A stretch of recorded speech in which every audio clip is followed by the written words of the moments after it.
अब एक हम इंपॉर्टेंट केस स्टडी जो हम डिस्कस करेंगे जो कि रिलेटेड है इंश्योरेंस रिपोजिटरी के साथ। सबसे पहले इंश्योरेंस रिपोजिटरी है क्या? देखो, इंश्योरेंस रिपोजिटरी एक ऐसी फैसिलिटी है जिसको हमारे insurance regulatory development authority of India ने इंट्रोड्यूस किया गया था।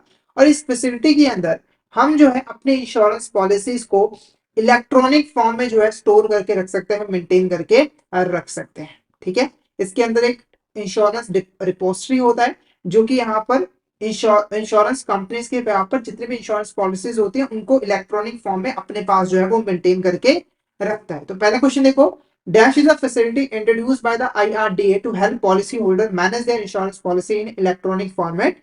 एक ऐसी फैसिलिटी जिसको insurance development authority of India ने इंट्रोड्यूस किया गया था जो कि पॉलिसी होल्डर की हेल्प करता है कि वो अपनी इंश्योरेंस पॉलिसी को इलेक्ट्रॉनिक फॉर्मेट में मेंटेन करके रख सकते हैं।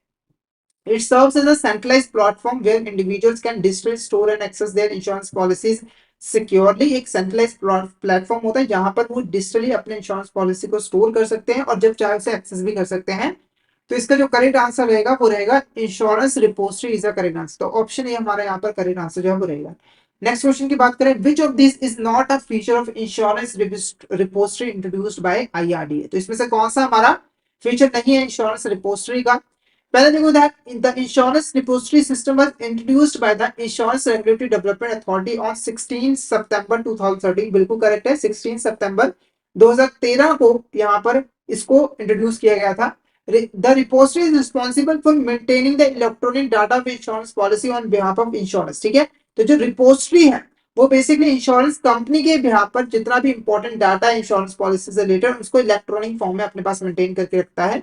Insurance repositories are not authorized to sell insurance policy. Their sole function is to maintain policy in electronic format। देखो, इंश्योरेंस रिपोजिटरी जो है वो खुद से कोई भी इंश्योरेंस पॉलिसी सेल नहीं कर सकते क्योंकि इनका जो मेन फंक्शन है वो यही है कि वो पॉलिसीज को इलेक्ट्रॉनिक फॉर्मेट में अपने पास मेंटेन करके रखेंगे। तो हमारा जो करेक्ट आंसर रहेगा,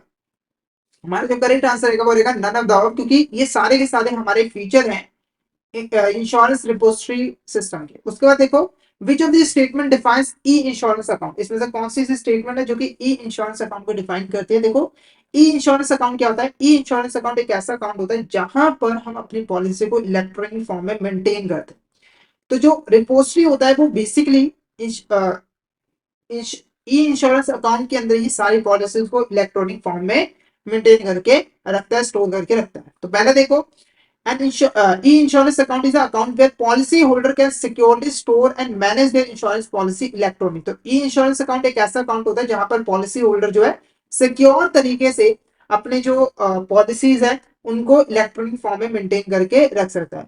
ए policy holder has the option to open a e insurance account with any of the 5 repository approved by the IRDA. देखो, जो हमारा आईआरडीए है उसने यहाँ पर 5 रिपोजिटरी जो है अप्रूव की गई है। जो पॉलिसी होल्डर है वहां उन पांचों में से किसी के पास भी ई इंश्योरेंस अकाउंट जो है वो ओपन करवा सकता है। IRDA allows only one e-insurance account per person, so multiple accounts cannot be opened by the same individual। तो जो IRD है वो बेसिकली एक ई इंश्योरेंस अकाउंट जो है वो पर पर्सन जो है वो अलाउ करता है, यानी कि एक पर्सन एक ही अकाउंट ओपन जो है वो कर सकता है। तो इसका जो करेक्ट आंसर रहेगा वो रहेगा option D, all of the above. ये सभी के सभी जो स्टेटमेंट है वो डिफाइन करते हैं ई इंश्योरेंस अकाउंट को। नेक्स्ट क्वेश्चन की बात करें, an e-insurance account is an account where policy holder can securely store manage their insurance policy electronically। which of these statement is correct regarding e-insurance account। तो इसमें से कौन सी स्टेटमेंट जो है वो ई इंश्योरेंस अकाउंट के रिगार्डिंग करेक्ट है? Each E insurance account has a unique account number. देखो, हर ई इंश्योरेंस अकाउंट के पास एक यूनिक अकाउंट नंबर है, लॉगिन आईडी होता है, पासवर्ड होता है, जिसकी हेल्प से हम सिक्योर तरीके से एक्सेस कर पाते हैं इलेक्ट्रॉनिक पॉलिसीज को। तो ये बिल्कुल करेक्ट है। Existing paper policies can be converted into electronic format through a service requested to repository or insurer। तो जो एग्जिस्टिंग पेपर पॉलिसी है उसको भी हम इलेक्ट्रॉनिक फॉर्मेट में कन्वर्ट कर सकते हैं, बस हमें रिपोजिटरी या फिर इंश्योरेंस से रिक्वेस्ट करनी पड़ेगी। तो ये बिल्कुल करेक्ट है। An insurance account holder can appoint an authorized representative in case of demise or incapability. तो एक इंश्योरेंस अकाउंट होल्डर अपने ऑथराइज रिप्रेजेंटेटिव को भी अपॉइंट जो है वो कर सकता है। तो option D is the correct answer. ये सभी के सभी स्टेटमेंट जो है वो बिल्कुल करेक्ट है।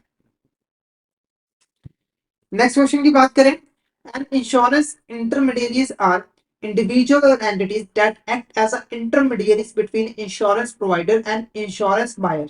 Types of insurance intermediaries include. देखिए इंश्योरेंस इंटरमीडिएरी का सिंपल सा मतलब वो एजेंट जो कि यहाँ पर हमारे जो बायर है, इंश्योरेंस बायर और इंश्योरेंस सेलर है, उनके बीच में कनेक्शन बिठाता है, यानी कि उनको एक साथ जोड़ता है ताकि इंश्योरेंस पॉलिसीज की सेल परचेज जो है वो हो सके। तो अगर आपको कोई इंश्योरेंस पॉलिसी खरीदनी होती है तो आप नॉर्मली इंश्योरेंस इंटरमीडिएट यानी इंश्योरेंस एजेंट के पास जाते हो, फिर वो आपकी एप्लीकेशन इंश्योरेंस कंपनी के पास भेजता है और यहाँ पर सेल परचेज होता है और बदले में इंश्योरेंस इंटरमीडिएट जिसको कमीशन जो है वो मिलता है। तो ये दो तरह के होते हैं, तो option D both A and B correct answer रहेगा। पहला है इंडिविजुअल इंश्योरेंस एजेंट, तो इसमें एक सिंगल इंडिविजुअल जो है वो इंटरमीडिएरी के जैसे जो है वो काम करते हैं, जैसे एक सिंगल पर्सन यहाँ पर इंश्योरेंस इंटरमीडिएरी है। अगर कोई इंडिविजुअल एजेंट यहाँ पे बनना चाहता है तो उसे इंश्योरेंस रेगुलेटरी डेवलपमेंट अथॉरिटी से लाइसेंस जो है वो लेना पड़ेगा इंश्योरेंस इंटरमीडिएरी का। और जो हमारे इंडिविजुअल इंश्योरेंस एजेंट्स होते हैं उनके जो फंक्शंस हैं वो बेसिकली गवर्न किया जाता है insurance regulatory development authority licensing of individual insurance agent regulation 2000, ठीक है। उसके बाद कॉर्पोरेटिज्म के अंदर जनरली कोई बैंक आ जाता है या फिर कोई फाइनेंशियल इंस्टीट्यूशन आ जाता है, लार्ज कॉर्पोरेशन आ जाता है, तो ये भी इंश्योरेंस इंटरमीडिएरी जो है वो बन सकते हैं और इनको भी लाइसेंस लेना जो है वो जरूरी होता है। और जो कॉर्पोरेटिव एजेंट्स होते हैं जो कॉर्पोरेट एजेंट्स होते हैं वो basically insurance regulatory development authority licensing of corporate agent regulation 2002 के अकॉर्डिंग जो है वो गवर्न किए जाते हैं। नेक्स्ट क्वेश्चन देखो, dash is the insurance that an insurance company purchases from another insurance company to cover itself from risk of major claim events, ठीक है। तो एक ऐसा इंश्योरेंस जो कि एक इंश्योरेंस कंपनी दूसरे इंश्योरेंस कंपनी से लेती है ताकि जो मेजर क्लेम है उससे यहाँ पर बचा जा सके। पहला री इंश्योरेंस, डबल इंश्योरेंस, री एश्योरेंस या फिर ऑल ऑफ द अबव। तो इसका जो करेक्ट आंसर वो है री insurance is the correct answer. इसको एक एग्जांपल के साथ समझाऊंगा। तो मान के चलिए एक ए पर्सन है, उसने यहाँ पर 100 करोड़ का इंश्योरेंस लिया है एबीसी कंपनी से, ठीक है। अब ये जो क्लेम है वो काफी ज्यादा बड़ा है, ठीक है। तो एबीसी कंपनी ने क्या किया, इसको आगे एक एक्सवाइजेड कंपनी से यहाँ पे जो है री इंश्योर करा दिया, जिसके लिए थोड़ा सा वो प्रीमियम जो है वो पे करेगा, जिससे क्या होगा कि अगर अगर ये इवेंट हो भी जाता है तो इसे क्लेम देने की जरूरत नहीं पड़ेगी, क्लेम एक्सवाइजेड को यहाँ पे जो है वो देना पड़ेगा। इसी और फिर ये इस इंश्योरेंस कंपनी ने जो इस इंश्योरेंस कंपनी से पॉलिसी खरीदी है इसी को हम री इंश्योरेंस जो है वो कहते हैं। ओके, नेक्स्ट क्वेश्चन देखो, under section 101 A insurance act 1938 every insurer is obligated to reinsure with. देखो इंडिया के अंदर हमारा जो इंश्योरेंस एक्ट 1938 है इसके जो सेक्शन 101 ए के अकॉर्डिंग सभी इंश्योरेंस कंपनीज को री इंश्योरेंस जो है वो लेना पड़ता है। तो री इंश्योरेंस किससे लेना पड़ता है, फॉरेन री इंश्योरेंस से या फिर इंडियन री इंश्योरेंस से या फिर ग्रुप री इंश्योरेंस से या फिर नन ऑफ द। तो क्या होगा इसका करेक्ट आंसर, तो इसका जो करेक्ट आंसर है वो है हमारा इंडियन री insurance is the correct answer, यानी कि एक इंश्योरेंस कंपनी से दोबारा जो है इंश्योरेंस जो है वो लेनी पड़ती है।